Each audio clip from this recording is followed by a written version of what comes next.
सुप्रभात। मैं जगेंद्र राणा।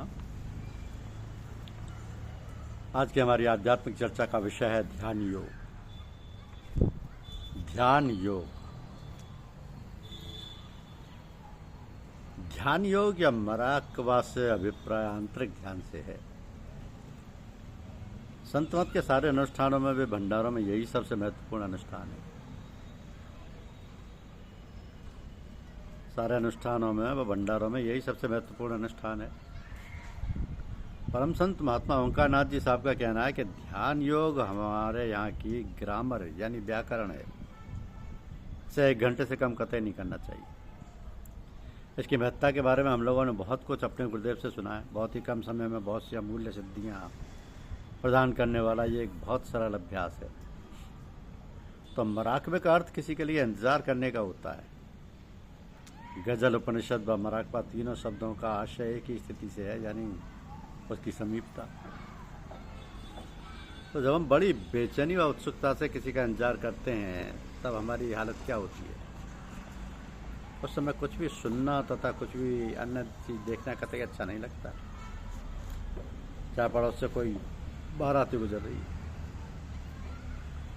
तो हम अपने कानों को सब तरफ की ध्वनियों से बचाकर केवल उसकी पदचाप सुनने में तथा आँखों को सब दृश्यों से हटाकर केवल उसे देखने में लगा देती है।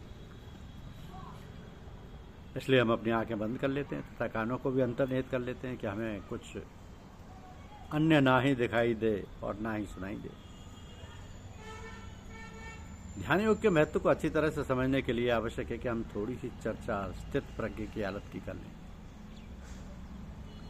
ये प्रश्न महाभारत के युद्ध के दौरान महात्मा अर्जुन ने अपने समर्थ सदगुरुदेव भगवान श्री कृष्ण जी से किया था कि स्थित प्रज्ञ क्या होता है, ऐसा प्राणी कैसे बोलता, कैसे व्यवहार करता है आदि। इस प्रश्न का उत्तर भगवान श्री कृष्ण जी ने बहुत से श्लोकों द्वारा बड़े ही विस्तार से दिया है। एक बार पूज्यपाद महात्मा ओंकारनाथ जी साहब, परमात्मा उनकी आत्मा को शांति प्रदान करे, ने स्थित प्रज्ञ की स्थिति को थोड़े शब्दों में इस तरह समझाया था कि जब मन पूर्ण रूप से आत्मा में लीन हो जाए, तो जब साधक स्थित प्रज्ञ हो जाएगा तब वह पूर्ण रूप से आत्मा का आज्ञाकारी हो जाएगा तथा ऐसा कोई भी काम नहीं करेगा जो आत्मा को कष्टदायक। यानी उसके सारे काम आत्मा की खुशी के लिए ही होंगे। तो अब वह असत्य भाषण नहीं करेगा, यानी सत्यवादी बन जाएगा। धर्म के प्रतिकूल भी आचरण नहीं करेगा, वो धर्मात्मा या धर्मराज हो जाएगा। क्योंकि वह स्थिर बुद्धि वाला होगा, इसलिए दुनिया उसके नाम के आगे श्री 108 या श्री 1008 लिखने लगेगी। तो संसार में सार और असार की मिलोनी में से वह हंस की तरह जल रूपी असार का त्याग कर दूध रूपी सार को ही ग्रहण करेगा। इसलिए परमहंस कहा जाएगा। तो संक्षेप में वो महात्मा बन जाएगा। अब हमारे यहाँ की ध्यान पद्धति एक प्रकार की शल्य चिकित्सा है, जिसे गुरुदेव बड़े अनोखे ढंग से अंजाम देते हैं। ऑपरेशन में क्या होता है? पहले मरीज को ऑपरेशन टेबल पर लेटाकर उसकी आंखों पर कपड़ा डाल दिया जाता है। फिर उसे एनेस्थीसिया यानी बेहोश करने की दवा दी जाती है। उसके बाद सर्जन उसका ऑपरेशन आरंभ करते हैं।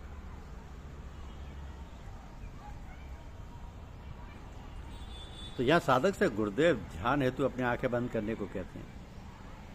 फिर अपने शक्तिपात की आत्मधार में निमग्न कर देते हैं। इसके बाद बतौर ऑपरेशन उस साधक को आत्मिक मंडल में ढकेल देते हैं। अब मंचू की सारी उम्र मनमानी करता रहा। उसको बस संतो गुणी वातावरण भी रास नहीं आता तथा वह शीघ्र से शीघ्र छटपटाकर उस मंडल से बाहर निकलने की चेष्टा करने लगता है। तो रावण जब सीता जी को चुराकर लंका में ले आया तथा सीता जी को समर्पण के लिए तरह तरह से प्रेरित करने लगा तथा सफल ही रहा। ऐसी परेशानी की स्थिति में वह अपने भाई कुंभकर्ण के पास मदद के लिए गया। कुंभकर्ण जो 6 महीने सोता था, बहुत गहरा सो रहा था। रावण ने बड़े प्यास से उसे जगाया। उसने रावण से पूछा कि भाई ऐसी क्या मुसीबत आ गई है जो आपने मुझे गहरी नींद से जगा दिया? तो रावण ने कहा, हाँ भाई मुसीबत ही आ गई है, इसलिए तो तुम्हें जगाना पड़ा। तो रावण ने कहा कि मैं एक पर स्त्री को चुरा कर ले आया हूँ, परंतु वह समर्पण नहीं कर रही है। पर कुंभकर्ण ने कहा इसमें कौन सी परेशानी की बात है, उसे लोभ दो, भय दिखाओ, नहीं तो धोखा दो। रावण ने कहा भाई उसे लोभ भी दिया, भय भी दिखाया, और जब धोखा देना चाहा तो हम स्वयं धोखा खा गए। हुआ ये कि जब हमने उसे धोखा देने के लिए रामचंद्र जी का स्वरूप धारण किया तो आत्मा से एक आवाज़ आई कि तुमने पराई स्त्री को क्यों चुराया। ये सुनकर हम परेशानी में पड़ गए।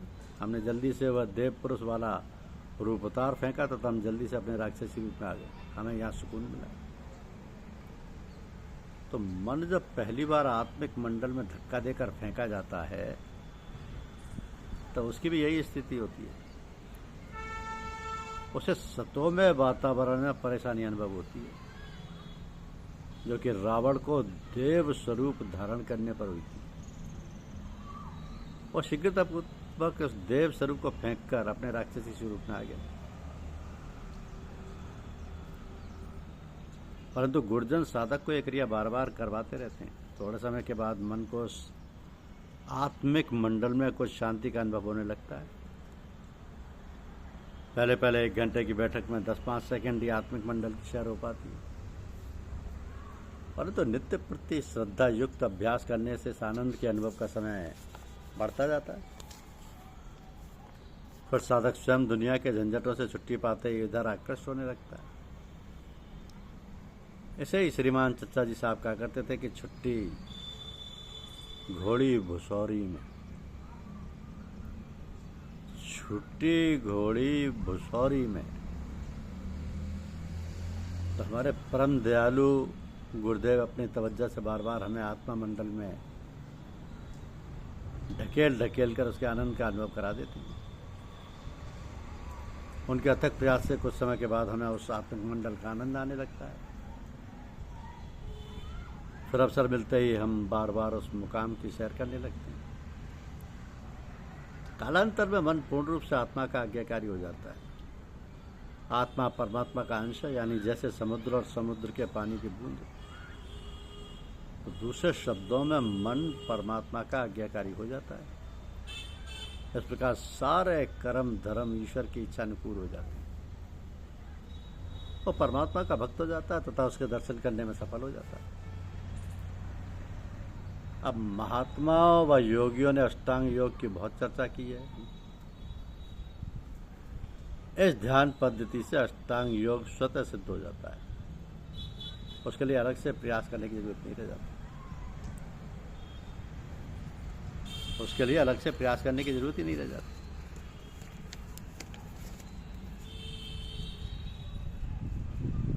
एक्चुअली योगी 2 प्रकार के माने गए, युंजान और युक्त। अब युंजान योगी वे महात्मा जिन्हें तत्व के प्रकाश के लिए इच्छा करनी पड़ती है, प्रयत्न करना पड़ता है, जिससे चित्त निरोध द्वारा या ध्यान या समाधि से उन्हें तत्व का बोध होता है। युक्त योगी वे हैं जिन्हें मन और आत्मा का सदैव योग रहने से सर्वदा तत्व का प्रकाश होता रहता है। अर्थात ऐसे महात्मा बिना इच्छा या यत्न के स्व स्वरूप में स्थित रहते हैं। स्वस्वरूप में, क्योंकि गुरु के शब्द का अर्थ है गु यानी अंधकार या ज्ञान और रु यानी प्रकाश या बोध। तो अज्ञान नाम की कुछ भी नहीं, तो ज्ञान नाम का कुछ भी नहीं है। जो है वो स्वयं प्रकाश परम तत्व ही है। इस प्रकार के बोध में नित्य स्थिति प्राप्त करा देने वाले महापुरुष को ही गुरु कहते हैं। एक तो ज्ञानी गुरु होते हैं, दूसरे वो जिनसे पूर्ण बोध में स्थिति प्राप्त करने के लिए परमार्थ विषय विभिन्न सद्गुण ग्रहण किए जाते हैं। जैसे भगवान दत्तात्रेय के पृथ्वी आदि 24 गुरु थे। अब वास्तव में अपनी आत्मा ही अपना गुरु है। ईश्वर सद्गुरु आदि उन्हीं के नामांतर हैं। गुण ग्रहण करना ही अपने को गुरुत्व से परिपुष्ट करता है। कहा है ना कि साधु ऐसा चाहिए जैसा सूप स्वभाव, सार सार को गही रहे, थोथा दे ही उड़ाए, थोथा दे ही उड़ाए। तो जो गुरु रूप है ना,